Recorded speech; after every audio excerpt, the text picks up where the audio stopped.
제가 얼마 전에 그 커뮤니티 글에는 한번 알려드렸습니다. 정식 투자자들에 대해서 알려드렸는데 혹시 못 읽은 분이 계실까봐.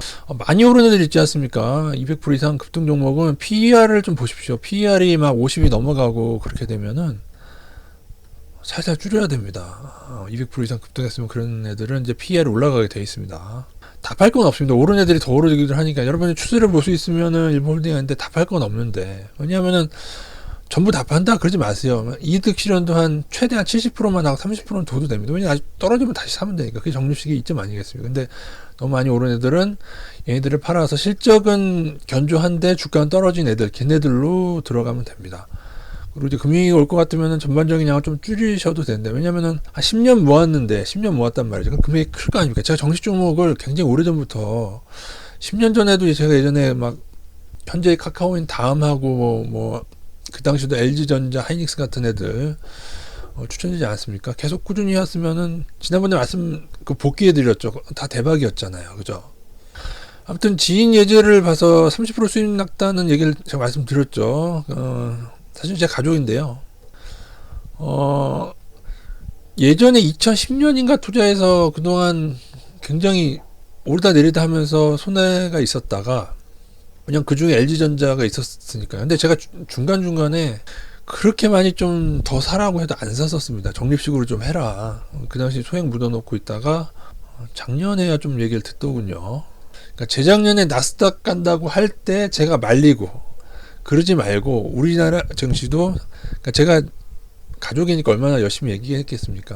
그러니까 갑자기 잘 보세요. 저희 누나를 제가 예전에 드렸던 말씀, 저희 누나가 그동안 투자해라 하다가 안 사다가 재작년에 나스닥을 주위 친구들이 하니까는 나스닥을 투자하겠다고 저한테 얘기한 거예요. 그래서 제가 그걸 맞고 우리 증시라는데 우리 증시도 한 번에 지르면 안 된다.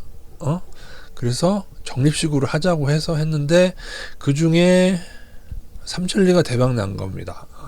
삼천리 말씀드린 거 기억나시죠? 서울가스는 안 샀고요. 삼천리 샀고 경동도시가스는 지금 손해고 뭐 그런 상황입니다. 그래서 이거는 제가 한 이번에 60에다 70% 다는 안 팔 거고요. 60에서 70% 이래도 다 팔아도 되긴 하지만, 근데 얘가 웃긴 게 PBR이 아직도 5배 올랐는데 PBR이 지금 1대 1 초반이에요. 1점 몇이던데. 그러니까 얘가 PBR이 5배 올라도 그러면은 PBR이 한 2.5 정도 0.25 정도 됐던 애들이죠. 얘네들 원래 그러지 않습니까? 0.5에서 0.25 정도 PBR이 막 이랬던 애들 아닙니까? 제 얘기대로 저 PBR에서 급등이 많았죠. 저 PBR 급등 많았다는 것도 막 반발 댓글이 많았는데 저는 늘 이런 걸 봐왔다는 거죠. 물론 제가 능력이 있어서 얘만 투자해라 했으면 얼마나 좋겠습니까? 근데 이것도 사실은 그 카페 서비스에서도 접근했다가 거기는 한 100% 정도 이득하고 팔았나? 그것도 전부 아니고 전체 중에 비중이 너무 작았어요. 10%인가 들어가가지고 살살 팔아서. 근데 이거는 저희 누나랑 저랑 그동안 미스커뮤니케이션으로 삼천리 이렇게 가지고 있는지 몰랐지. 그랬으면은 400%까지 다 못 먹었을 것 같아요. 이거 5배 올른 건데 못 먹었을 것 같은데 서로 신경 안 쓰다 보니까 적립시니까 저도 뭐 신경 씁니까? 그래서 그 중에 이거 하고 그 다음에 제주은행, 은행주 얘기할 때 잠깐, 근데 이게 제주은행이 제가 좀 아쉬운 게 은행주 얘기할 때 제가 제주은행을 추천하려고 했는데 튀어 올라가지고 추천 안 했거든요. 근데 저희 누나한테 조금 사라고 했는데, 근데 얘도 근데 워낙에 많이 올랐다가 지금 살짝 떨어지고 있죠. 그때 기억나세요? 그때 외국인들이 은행주를 막 많이 매수했을 때 제가 KB은행이라고 해서 다른 애도 올랐지만은 얘도 저평가였고 언급이 있었긴 있었습니다. 근데 좀 본격적으로 추천할까 했는데 그때 아마 빡 떠버려가지고 저희 누나는 이때 들어간 거 아니고 여기 언저리에 들어갔을 겁니다. 근데 많이 안 떨어졌네요. 고점에서. 아무튼 어떻게 수익이 났는지 아시고 그 누나한테 제가 제주은행도 좀 줄이라고 했고요. 많이 보낸 나네 중에 조금 이제 은행은 이제 조금 금융위기 오면 줄여야 되는데 이게 적립식의 장점입니다. 신경 안 쓰고 있다가 어떤가 잭팟했어요. 그러니까 저희 누나는 20종목이 넘긴 한데 제가 유튜브에서 그동안 했던 종목 그대로 그때그때 한 거죠. 지금도 저는 누나한테 오늘 디스플레이 강의 중에서도 몇 종목 더 들어가라고 얘기했고 그렇게 하고 있는 중에 있습니다. 얼마나 좋습니까, 여러분?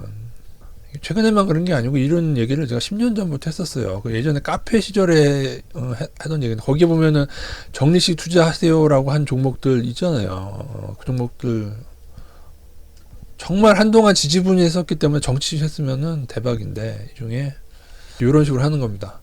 저희 누나처럼 20종목 이상 이렇게 많이 할 필요는 없습니다. 근데 제 생각에는 적어도 5종목 이상, 제 개인적으로 한 10종목 정도는 추천드려요. 왜냐면 그 정도 해야지 저희가 워런 버핏이 아닌 이상, 그 정도는 해야지 뭐가 이런 게 하나 걸릴 거 아닙니까, 여러분. 그죠? 반드시 흑자해야 되고, 제가 하이닉스는 좀 줄이라고 했습니다. 하이닉스는 실적이 4분기 좀 적자긴 한데요. 근데 이제 2분기부터 지난번 말씀드린 대로 인텔 서버용 때문에 그래서 2분기부터 좀 회복 조짐 있죠. 그래서 하이닉스 절대로 다 안 팝니다. 제가 조금만 줄이라고 했습니다. 한 보유량 20-30% 줄이고 이제 다시 모아가면 되니까요. 그죠? 그래서 이런 식으로 하고 있습니다. 이제 저도 이제 나중에 되면은 20종목 넘기는 힘들고 그렇게 가서는 힘들고요. 근데 저희 누나는 이거 맞들려가지고 막 20-30종목 가져가고 싶어 할 것 같은데 10종목 정도를 줄이고 좀 집중해서 모아가는 게 낫겠죠. 근데 뭐 20-30종목 이게 문제는 20-30종목을 나중에 다 흑자인지 적자인지 매번 보기가 힘들어서 그렇죠. 볼 수만 있다면 그렇게 해도 상관은 없습니다. 예전에 피터 린치인가 누군가가 그 누구죠? 피터 린치 말고 1달러짜리 막 몇십 개 사가지고 막 갑자기 이름이 기억이 안 나는데 여러 가지 방법이 있고요. 아무튼 중간에 급등한 종목은 PER, PBR 보시고 이거는 삼천리는 PBR은 괜찮은데 PER이 조금 높아서 50 이상 높아가지고 줄이기로 결정을 했습니다. 물론 더 오를 수도 있죠. 그래서 전량은 아니고 60% 정도만 매도하고 있습니다. 좀 더 오르면 이제 맞아 거의 다 이득 실현해야죠. 뭐 그리고 더 저평가 들어가야겠죠. 그리고 경동 도시가스를 조금 옮기기도 하고 디스플레이를 옮기고. 아무튼 저하고 누나는 뭐 의도한 바는 아니었는데 서로의 무관심 속에 5배 종목을 먹게 되었습니다. 그리고 이런 거면요 사실은 인버스 키고 투자한 것보다 작년 수익이 이게 더 높은 것 같은데요. 30%면요. 물론 늘 그렇지는 않겠지만 늘 적립식이 우위는 아니겠지만 어쨌든 작년은 정시 선택은 상당히 좋았던 선택이었던 것 같습니다.